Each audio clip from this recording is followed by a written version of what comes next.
Bismillahirrahmanirrahim.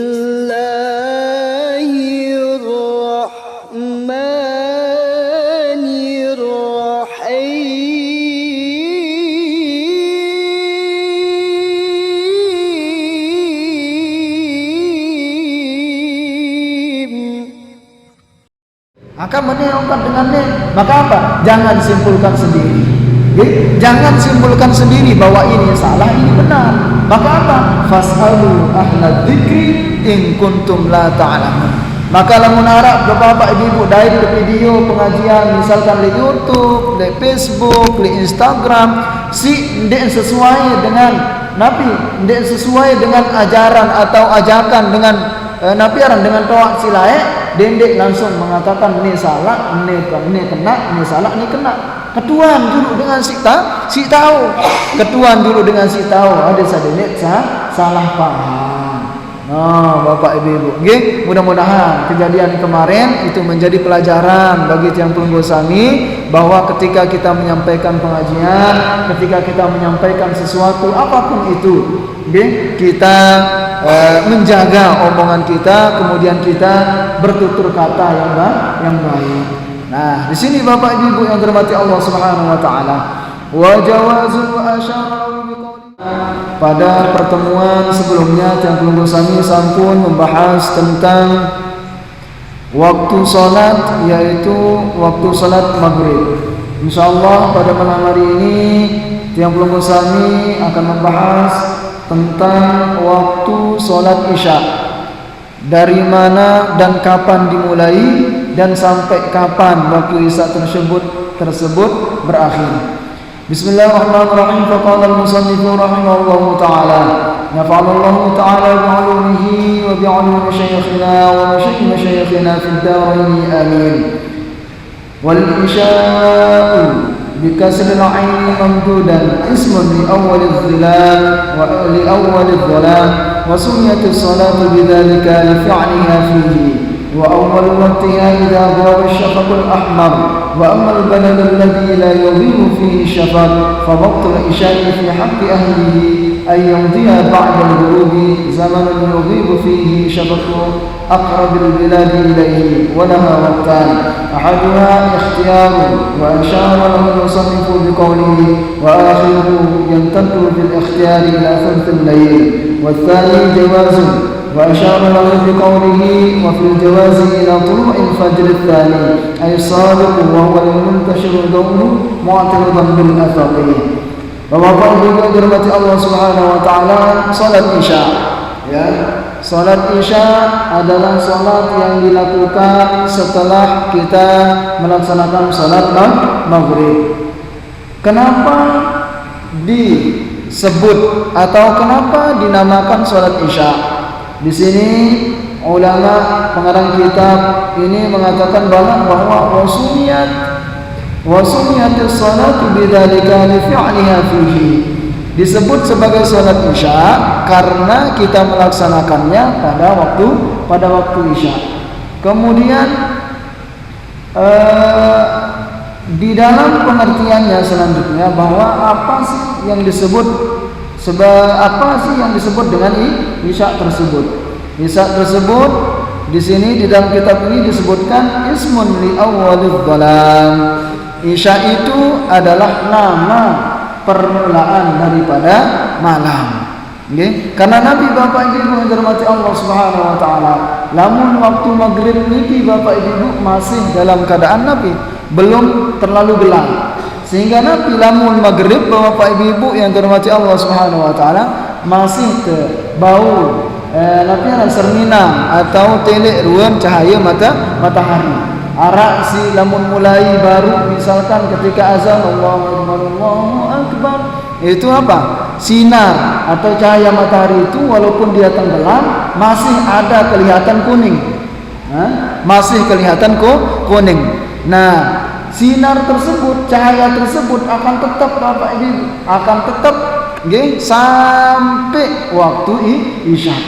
Nah, akan tetap sampai waktu Isya. Sehingga apa? Sehingga Isya tersebut sebagai apa? Disebut sebagai nama dari apa? Nama dari permulaan gelapnya dunia.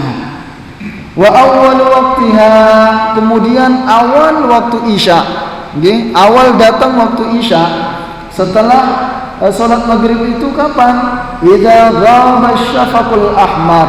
Nah, jadi Bapak Ibu yang dirahmati Allah Subhanahu wa taala, kemarin sampun kita bahas masalah waktu maghrib. Waktu maghrib tersebut okay, datangnya ketika matahari sudah tenggelam. Nah, matahari telah tenggelam, kemudian waktu terakhir salat maghrib itu ketika apa? Ketika sinar atau cahaya matahari yang berwarna merah tersebut sudah hilang.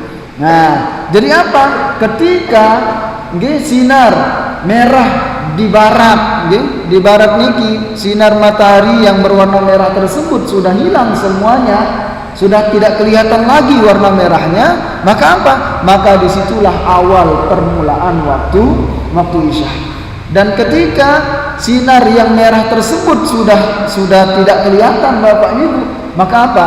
Maka malam itu sudah mulai dan gelap sekali. Kalau kita tidak pakai senter, atau kalau kita tidak pakai misalkan penerang, maka apa? Maka kadang-kadang mata kita tidak bisa melihat. Kecuali misalkan ketika tanggal 14, 13, 14, 15 bulan atas misalkan, maka terang di situ. Tetapi kalau masih tanggal 1, 2, 3, maka apa? Maka akan gelap. Nah, disitulah awal permulaan daripada waktu isya. Karena apa Bapak Ibu? Ketika tenggelamnya matahari itu ada dua sinar yang masih ada. Yang pertama itu launuhu asfar, yaitu warnanya itu kuning-kuningan. Nah, ketika matahari semakin bawah, maka apa? Maka sinar yang awalnya kuning tersebut itu akan berubah menjadi merah, kemerah-merahan. Sehingga apa Bapak Ibu yang dirahmati Allah Subhanahu wa taala? Ketika sinar yang merah tersebut sudah tidak ada, maka disitulah kemudian apa? Waktu sholat isya dimulai. Idza ghaba syafaqul ahmar. Nah, waktu isya tersebut dimulai ketika apa? Ketika sinar matahari yang berwarna merah tersebut sudah hilang. Ghaba yaghibu, itu artinya hilang. Tidak ada. Wa ammal baladul ladzi la yughibu fihi syafaqu. Lagu berembe misalkan kan Arab, Arab negara-negara si ngone anu jelona. Ngone jelona Bapak Ibu sampai jam 9 malam kayak di Jerman misalkan, atau di Rusia misalkan Bapak Ibu, itu tenggelam matahari sampai jam 8 malam atau jam setengah 9 malam Bapak Ibu. Nah, bagaimana cara kita menentukan? Bagaimana cara kita menentukan waktu isya, waktu maghrib dengan tenggelamnya matahari tersebut? Nah, caranya adalah apa? Kita melihat daripada apa? Daripada tetangga sebelah atau negara sebelah yang apa namanya? Yang normal apa namanya? Mataharinya. Nah, jadi kalau misalkan kita berada di Rusia atau di belahan matahari yang agak lama, maka apa? Cara kita menentukan waktu sholat itu, cara kita menentukan sholat isya itu kita melihat dari tetangga sebelah, kita melihat dari negara sebelah. Misalkan di negara sebelah jam waktu isya-nya jam sekian, maka itu yang akan kita ikuti. Nah, wa ammal baladul ladzi la yughibu fihi syafaqu fa waqtul isya'u fi haqqi ahlihi ay yamdiya ba'da al-ghurubi zamanun yughibu fihi syafaqu aqrabil biladi ilaiha. Nah, jadi apa? Jadi seperti yang disebutkan di dalam kitab niki, lamun jelo misalkan tidak normal, namun yang dosa ini kan normal, perjalanan jelo niki normal, jadi mudah. Murah tentuan Nabi aran sembahyang. Lagu misalkan lagu negara-negara si kadang-kadang nah buat naparan tenggelam matahari, maka apa? Kita akan melihat dari negara sebelah yang lebih apa? Yang lebih normal perjalanan daripada matahari, baik itu dari terbit sampai dia tenggelam. Walaha waqtan, walaha hanya itu kembali walaha waktul isya. Nah, waktul isya yaitu apa? Waktu isya itu ada dua Bapak Ibu. Ahaduhuma ikhtiyarun, yaitu apa? Kalau kemarin kan waktu daripada sholat apa? Waktu daripada sholat asar itu ada 5. Ada yang apa namanya? Waktul afdal, waktu ikhtiyar, kemudian waktu apa? Waktu tahrim dan lain sebagainya. Nah, kalau waktu isya niki Bapak Ibu ada 2. Yang pertama itu apa? Ikhtiyar, yaitu waktu ikhtiyar, yaitu apa? Waktu yang boleh kita memilih di situ kapan kita sholat. Wa asyara lahu al-musannifu biqaulihi ta'ala akhiru yamtaddu fil ikhtiyar ila thulthil lail. Nah, jadi Bapak Ibu yang dirahmati Allah Subhanahu wa taala, nah jadi ada 2 waktu daripada salat Isya, yaitu waktu pelaksanaannya itu maksudnya, waktu pelaksanaan. Arak tersebut aran waktu ikhtiar, yaitu apa? Dari awal waktu pelaksanaan, dari awal waktu sampai sepertiga malam. Sampai sepertiga malam. Ya kira-kira sepertiga malam niki jam-jam 12 atau jam setengah 1 atau sampai jam 1. Nah, jadi Bapak Ibu yang dirahmati Allah Subhanahu wa taala, lamun tetene di mazhab si lain Bapak Ibu, maka kalau kita melihat mazhab Hanafi misalkan. Nah, mazhab Hanafi itu mengambil ukuran waktu daripada Isya itu dari awal waktunya hanya sampai sulusul lail, sampai sepertiga malam. Artinya nanti Bapak Ibu, lamun bermazhab Hanafi, lamun bermazhab Hanafi marali India, misalkan Pakistan, negara-negara dekat-dekat niki India, Pakistan sebagainya, kebanyakan di situ mazhab Hanafi. Maka waktu Isya mereka itu bukan kayak kita. Kalau Tiang Sami yang bermazhab Syafi'i itu kan waktu Isya'nya dari apa? Dari awal waktunya sampai terbit matahari atau sampai waktu subuh akan datang. Tetapi kalau mazhab Hanafi Bapak Ibu itu sampai sepertiga malam saja. Setelah sepertiga malam, maka apa? Maka lamun kelewat misalkan ngandut lalu keluar tengkah baru tengkah begawian di bangkep misalkan. Engkah salat maghrib, sembahyang maghrib langsung ke tinduk. Nah, langsung ke tinduk Bapak Ibu yang dirahmati Allah Subhanahu wa taala. Sehingga Nabi ketedeman sampai setengah 3 misalkan. Sampai setengah 3. Nah, lamun bermazhab Hanafi Bapak Ibu, maka wajib harus terkandak salat Isya kita. Kenapa? Karena di dalam mazhab Hanafi itu waktu Isyanya sampai sepertiga malam, sampai jam 1 lah maksimal di situ. Maka lamun arak dengan bermazhab bermazhab Hanafi bukan kelewatan sampai jam 3 dia gawe sembahyang, maka wajibnya harus mengkadak sembahyang Isya. Lalu berbeda dengan kita Bapak Ibu yang mazhab Syafi'i. Kalau mazhab Syafi'i itu ada 2. Yang pertama ada ikhtiyar, kemudian ada waktul jawaz. Waktul jawaz itu boleh kita melaksanakan sholat. Nah, kalau kita Bapak Ibu yang dirahmati Allah Subhanahu wa taala, lamun waktu Isya niki lebih panjang dia. Sampai apa? Wal jawazu wa asyara lahu biqauli fil jawazi ila tulu'il fajr tsani. Nah, lamun waktu ikhtiyar yang ini yang diambil oleh Imam Syafi'i, sehingga pendapat kita mayoritas ulama Syafi'i dan pengikut ulama Syafi'i itu terakhir waktu Isya itu sampai tulu'il fajr tsani, sampai waktu datangnya waktu subuh. Nah, jadi seperti itu Bapak Ibu. Makanya kalau pelungguh misalkan ketiduran kemudian sampai setengah 4 baru bangun, maka apa? Maka boleh kita di situ melaksanakan sholat Isya.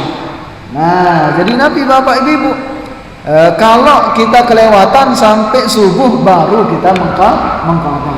Nah, itulah Nabi Bapak Ibu perbedaan pendapat di kalangan para ulama.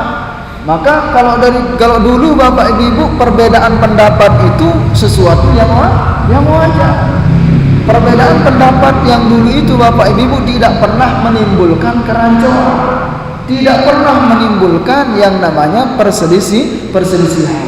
Justru perbedaan itu Bapak Ibu dipandang sebagai rahmat, dipandang sebagai keluasan daripada ilmu Islam, dipandang sebagai suatu anugerah dari Allah Subhanahu wa taala. Sehingga tidak ada orang dulu ketika berbeda pendapat demo, tidak ada dulu ketika orang berbeda pendapat kemudian menyalahkan orang lain, tidak ada kemudian ketika dulu ulama-ulama kita Bapak Ibu berbeda pendapat kemudian mencaci orang lain, mencaci maki pendapat orang lain dan sebagainya. Tidak ada. Kalau dulu itu adem ayem saja Bapak Ibu. Misalkan ulama Hanafiyah berpendapat bahwa waktu Isya itu sampai sepertiga malam, ya sudah, itu pendapat ulama Hanafi. Nah, kita yang ulama Syafi'i itu berpendapat, para imam-imam mazhab kita berpendapat bahwa sholat Isya itu sampai fajar terbit, fajar yang kedua. Nah, itu Bapak Ibu. Maka apa? Maka marilah kita bijak dalam menghadapi yang namanya perbedaan. Jangan sampai kemudian ketika perbedaan tersebut kita tonjolkan. Maka apa? Maka sesuatu yang tidak enak, sesuatu yang tidak baiklah yang akan muncul. Terbukti Bapak Ibu kemarin terjadi sesuatu keributan. Nah, itu apa? Akibat dari perbedaan yang disalah tafsirkan. Perbedaan yang Perbedaan yang tidak saling menghormati. Pendapat yang satu mengatakan boleh berziarah kubur, pendapat yang satu mengatakan tidak boleh berziarah kubur. Tapi apa Bapak Ibu yang terjadi? Ketika pendapat kita kemudian kita paksakan kepada orang lain, maka disitulah kemudian perbedaan tersebut akan menjadi petaka bagi diri kita.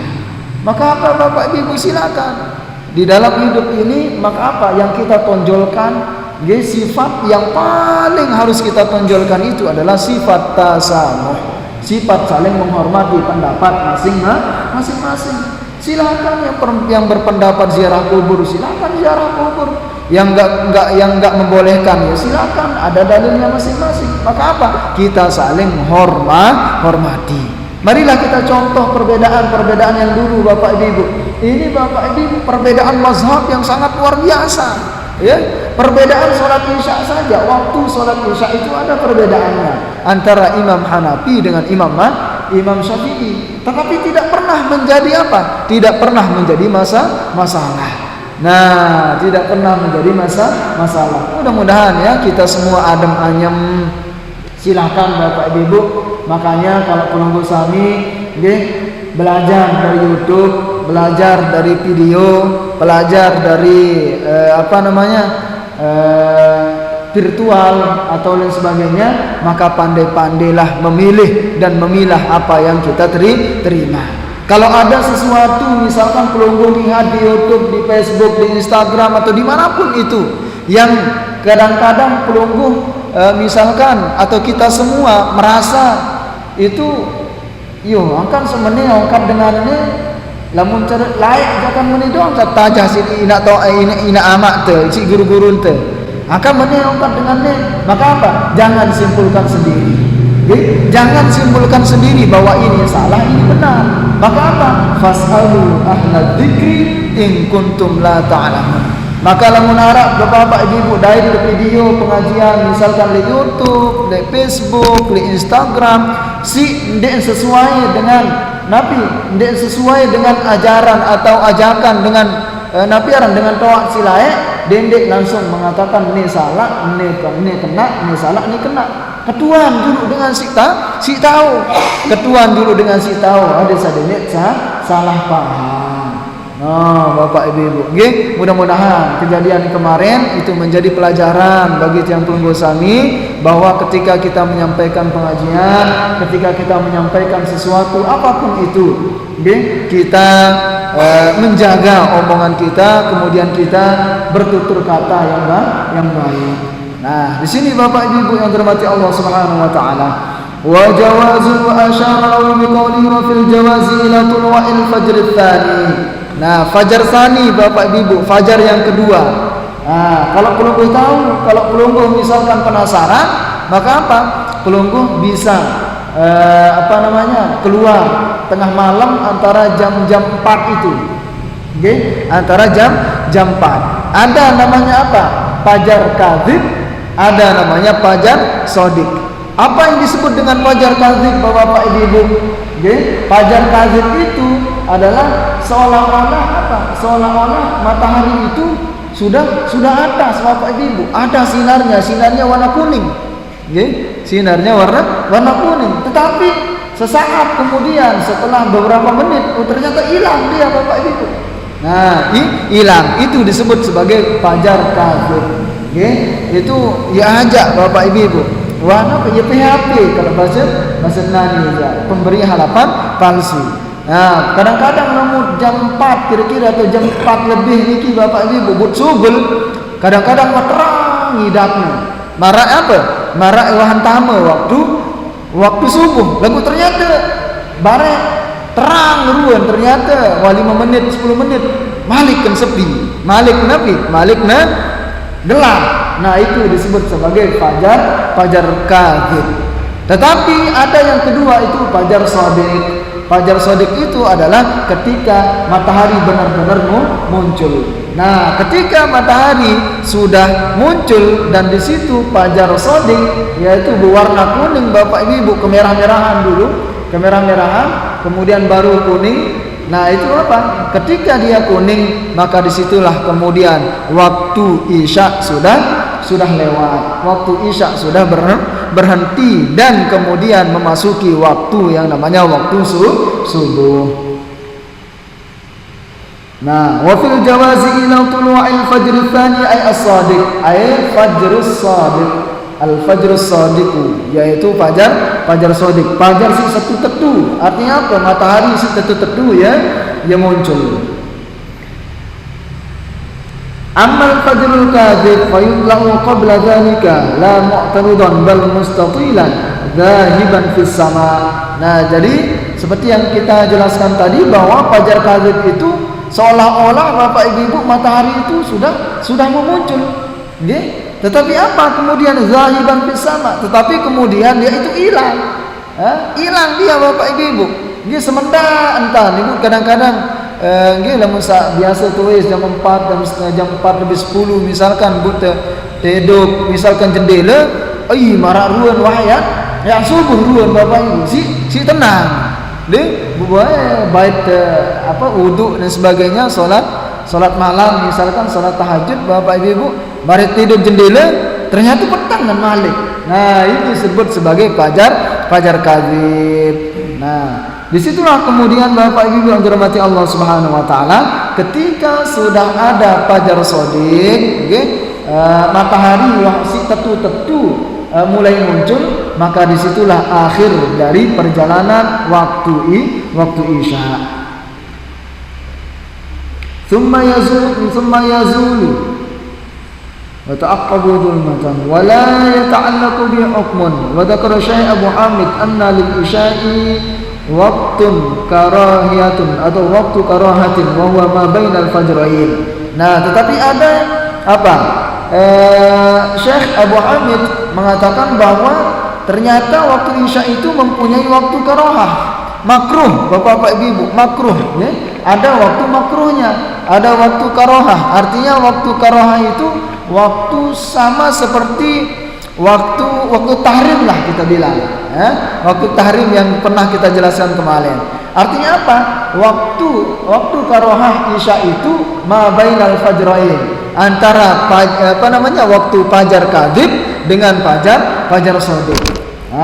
Baru saat yang jelaskan niki arak disebut aran fajar kadzib sama fajar shadiq. Maka apa Bapak Ibu? Maka di situ disebut sebagai waktu karahah, yaitu waktu yang dilarang atau waktu yang tidak baik untuk melaksanakan salat isya. Maka Nabi Bapak Ibu yang dirahmati Allah Subhanahu wa taala, kemudian selanjutnya bahwa waktu Isya itu kan panjang sekali Bapak Ibu. Kapan waktu afdol dikerjakan sholat Isya? Tentu bahwa pelaksanaannya afdolnya adalah apa? Afdolnya adalah awal waktu. Nah, tetap bahwa pelaksanaan sholat itu paling afdol berada di awal waktu. Wa amma subuh. Nah, kemudian selanjutnya kita akan membahas masalah waktu subuh. Ayat sholatul awwaluhatan awwalun nahar. Nah, lamun isya tersebut sebagai awal permulaan gelap. Awal permulaan petang jelo. Nah, lamun fajar Bapak Ibu atau salat subuh itu disebut sebagai salat subuh wa sunnatus salatu bidzalika li fi'liha fi awwalihi. Nah, tersebut salat subuh Bapak Ibu karena kita melaksanakannya di waktu awal daripada hari. Awal jelur. Awal jelur. Artinya apa? Awal terbitnya matahari. Awal terbitnya matahari Bapak Ibu, yaitu warna kuning di sebelah kiri, di sebelah timur. Nah, kalau kita melihat jam-jam 4:30, sekarang kan waktu subuh itu jam 4:30-an. Kalau pelunggu penasaran, besok pelunggu keluar rumah, nah pelunggu lihat di situ matahari kapan kira-kira waktu matahari. Nah, waktu subuh itu datang. Nah, pelunggu perhatikan di situ. Nah, nanti ketika waktu subuh itu tiba, maka apa? Akan kelihatan di situ apa? Fajar itu yaitu berwarna kuning. Ya, berwarna kuning Bapak Ibu. Maka apa? Maka disitulah kemudian azan akan dikumandangkan. Walaha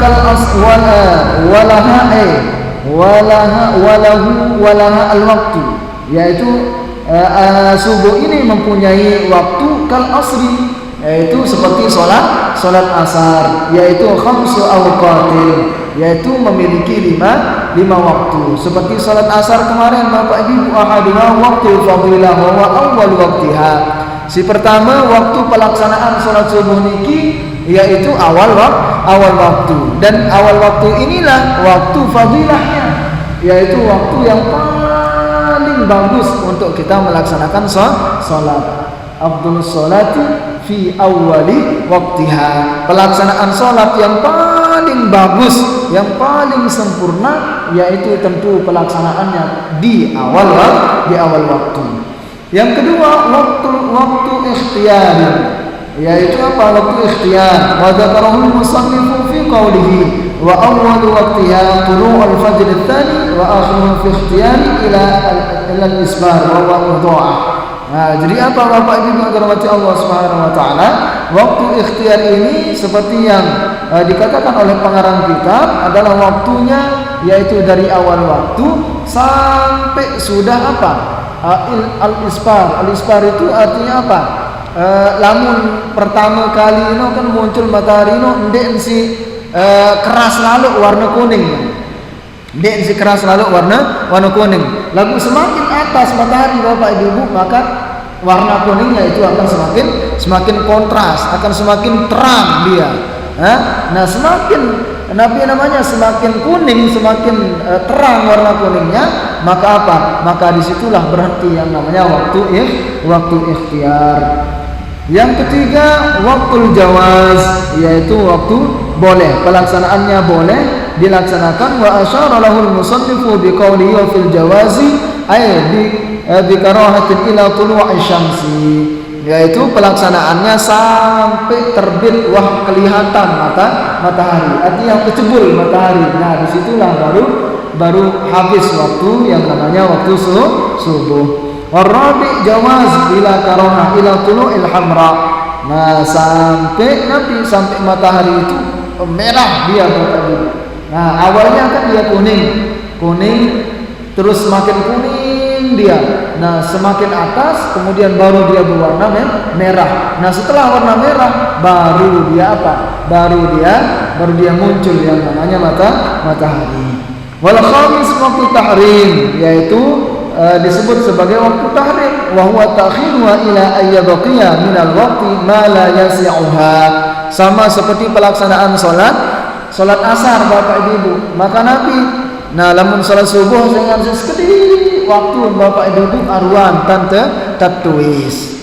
Aruan tante tuis. Tidak sampai Nabi Bapak Ibu kita melaksanakan salat subuh di waktu tahrim. Maka Nabi Bapak Ibu kalau kita melaksanakan salat subuh di waktu tahrim, maka kita akan kena dengan salah satu ayat, yaitu fawailun lil musallin alladzina hum an salatihim sahun, seperti yang sudah kita jelaskan pada pertemuan selanjutnya. Baik Bapak Ibu yang dirahmati Allah Subhanahu wa taala, niki habis kita bahas masalah waktu daripada salat, yaitu dari salat zuhur, salat asar, salat maghrib, salat isya, dan salat subuh. Sekarang insyaallah kita akan masuk pada faslun. Faslun itu adalah apa? Wa syara'itu wujubis salati thalathatu asya'a, yaitu apa? Syarat-syarat orang tersebut wajib atau boleh melaksanakan yang namanya salat. Karena Nabi Bapak Ibu tidak semua orang yang hidup walaupun dia Islam Bapak Ibu semuanya wajib salat. Ada pengecualian Bapak Ibu yang dirahmati Allah Subhanahu wa taala. Nah, walaupun kita orang Islam Bapak Ibu, maka ada ciri-ciri yang digambarkan, yang dijelaskan oleh para ulama, siapa yang wajib mengerjakan sholat dan siapa yang tidak wajib melaksanakan sholat walaupun dia beragama Islam. Misalkan di KTP-nya beragama Islam, tetapi ada ciri-cirinya Bapak Ibu. Yang pertama cirinya ahaduha al-Islam. Maka apa? Maka ya tentu orang Islam. Fala tajibu sholatu 'alal kafiril asli. Nah, maka apa?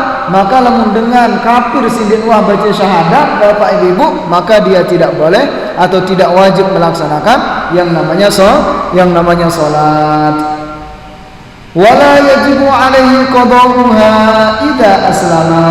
Nah, ketika misalkan dengan kafir niki Bapak Ibu, orang kafir, orang yang non Islam misalkan, di akhir misalkan perjalanan hidupnya umur 60 tahun, dia Islam, dia mengucapkan kalimat syahadat, maka dia tidak wajib mengqadha salat. Dia tidak wajib mengqadha salat. Wa ammal murtad. Nah, kenapa kemudian dijelaskan niki Bapak Ibu supaya kita tahu perbedaan B kafir asli kanjeng B kafir si murtad. Nah, murtad niki kafir tidak haram. Kenapa? Dia menutup, kafir itu artinya Bapak Ibu yang dirahmati Allah Subhanahu wa taala, menutup jalan hidayah, menutup pintu hidayah. Nah, iya betul, karena kan kafir. Nah, wa amal murtaddu, lamun apa sih sebut aran murtad Bapak Ibu dengan sesugul langan Islam. Wah Nabi, wah mengucap kalimat syahadat asyhadu an la ilaha illallah wa asyhadu anna muhammadar rasulullah. Kembeen pun tamu Islam. Dia sehingga misalkan berayuan kita dengan Islam, relan tamu Islam. Wan saat nikah Bapak Ibu malik tamu je Kristen. Misalkan malik tamu cok agama si lain, maka inilah yang disebut dengan orang murtad. Orang yang Islam pindah agama ke agama yang lain. Bukan agama Kristen doang, agama Hindu misalkan dia masuk agama Buddha, maka tetap disebut dengan murtad. Wa ammal murtaddu fatajibu alaihi salatu wa qada'uha in 'ada ila al-Islam. Maka Nabi Bapak Ibu berbeda lamun si kafir asli balu lamun Nabi aran tamu ojok Islam, maka dia tidak wajib untuk mengqadha salatnya. Lamun dengan murtad, lamun dengan Islam, ibu tamu ojok Hindu misalkan gara-gara merari, tamu ojok Hindu, besean malik tamu ojok Islam, maka Nabi Bapak Ibu orang ini maka wajib dia mengqadha salatnya berapa tahun dia keluar dari Islam. Kenapa wajib qada Bapak Ibu yang dirahmati Allah Subhanahu wa taala? Karena pada asalnya dia Islam, hanya saja dia menyekutukan Allah, atau dia apa? Dia bermaksiat. Dihitung sebagai orang yang bermaksiat Bapak Ibu, orang yang murtad itu. Sehingga apa? Sehingga misalkan contoh niki, nauzubillah min zalik. Contoh tiang masuk Hindu misalkan. Tiang masuk Hindu setelah tiang Islam 10 tahun. Ya kan 10 tahun. Nah, engkau 10 tahun niki Malik kesadar ya Allah salah ke. Malik Islam. Malik tiang mengucapkan kalimat syahadat, asyhadu an la ilaha illallah wa asyhadu anna Muhammadar Rasulullah. Nah, maka dari disitulah sejak tiang mengucapkan kalimat syahadat tersebut, maka apa? Wajib sholat selama 10 tahun yang tiang tinggalkan ketika pindah ke agama Hindu, itu sholatnya wajib tiang qada, wajib kita qada. Maka bagaimana caranya? Ya kita hitung satu hari itu misalkan 5 waktu. Nah kita kalikan 365 hari. 365 kali 5 pira lawan hitungan diri. Malik kali 10 Bapak Ibu. Maka itu wajib dia mengqada salat. Nah, ini tak Bapak Ibu, maka bahaya. Nggih, lamun tuah tamu Islam, lagu tetamu jog agama si lain, maka wajib itu kewajiban salat itu tidak hilang, melainkan wajib kita qada nanti selesai kita, atau ketika kita ketika kita kembali lagi menuju Islam. Baik, tinggal sedikit saja Bapak Ibu yang dirahmati Allah Subhanahu wa taala, kita menghapuskan 3 syarat mungkin. Nah, itu yang pertama tadi, yaitu Islam. Yang kedua, watsani wal bulugh fala yajibu ala sabiyyin wa sabiyatin lakin yu'maruna biha ba'da 7 sinin in hasalat tamyiz biha. Baik, yang kedua Bapak Ibu yang dirahmati Allah Subhanahu wa taala, maka syarat wajib kita melaksanakan salat itu adalah apa? Yaitu baligh. Balik seperti yang sudah kita jelaskan dulu pada bab wudu Bapak Ibu yang dirahmati Allah Subhanahu wa taala, atau bab haid. Maka apa? Balik ya, itu ketika si laki-laki itu apa? Sudah bermimpi dan keluar air maninya, itu disebut dengan balik. Nah, kalau perempuan ketika apa? Ditandai balik itu ditandai dengan keluarnya darah penyakit yang disebut dengan darah haid. Nah, itu balik. Berbeda dengan tamyiz Bapak Ibu. Balik dengan tamyiz itu berbeda. Kalau balik itu apa Bapak Ibu yang dirahmati Allah Subhanahu wa taala? Itu awal pertama kali seseorang dikenai taklif. Dikenai apa? Dikenai taklif, artinya taklif itu namun digawe ibadah dosa. Nah, niki awal waktunya adalah ketika kita balik.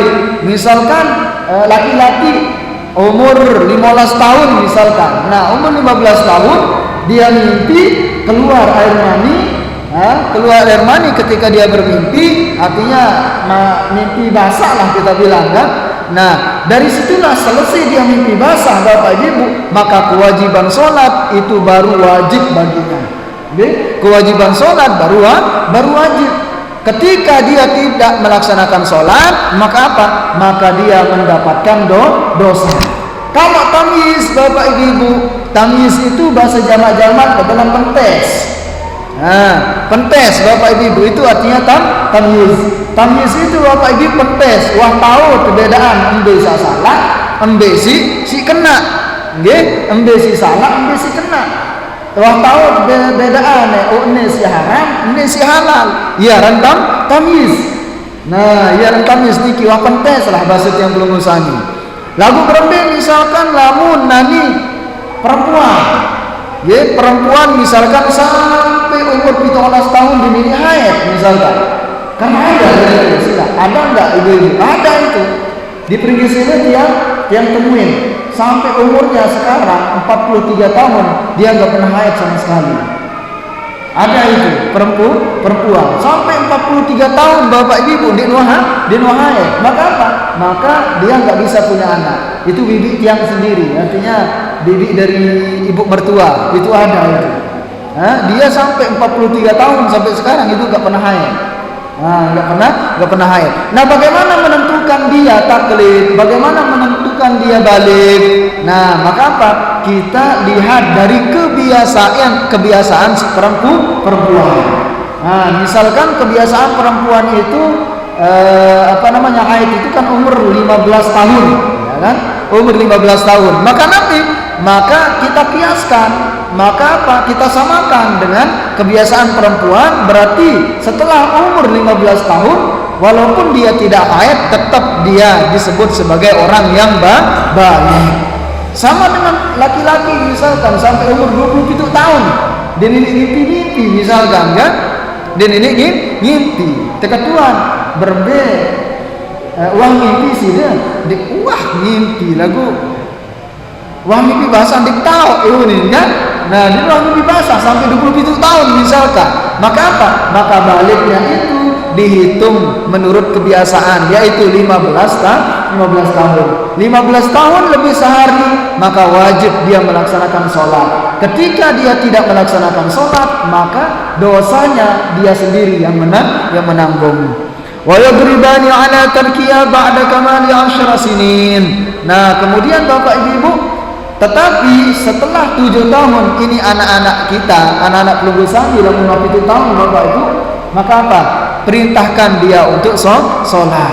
Perintahkan dia untuk sholat. Timak Nabi Bapak Ibu, timak balik.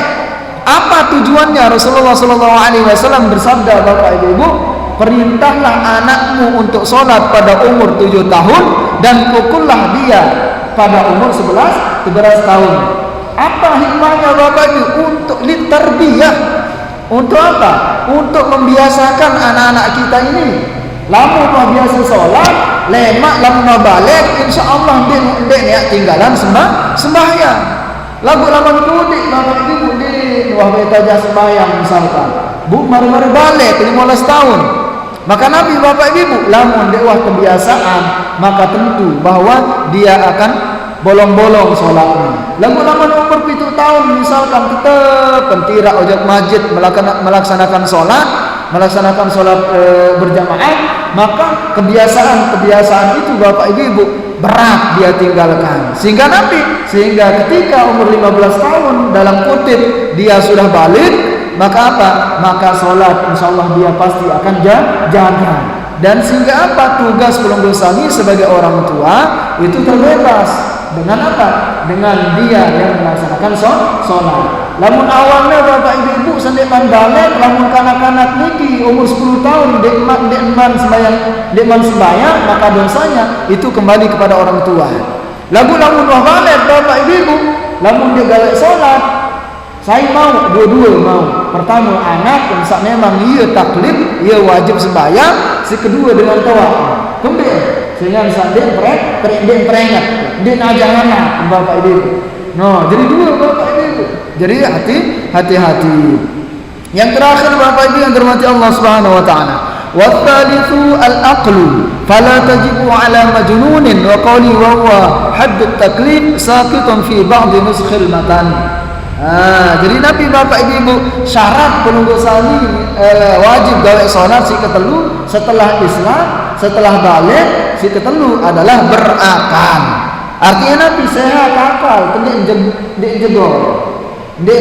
jogan. Maka lamun jogan Bapak Ibu yang dirahmati Allah Subhanahu wa taala, maka dia walaupun Islam, Islam misalkan umur 35 tahun, wah Nabi, wah nopen maku misalkan. Bu sin jual maku Bapak Ibu yang dirahmati Allah Subhanahu wa taala. Terjanji pira haji maku saya juta misalkan. Bu Nabi telah dosa lain dijual niki. Ternyata kira-kira kemudian emol maksudnya emol atau apa rana? Ya jogan lah.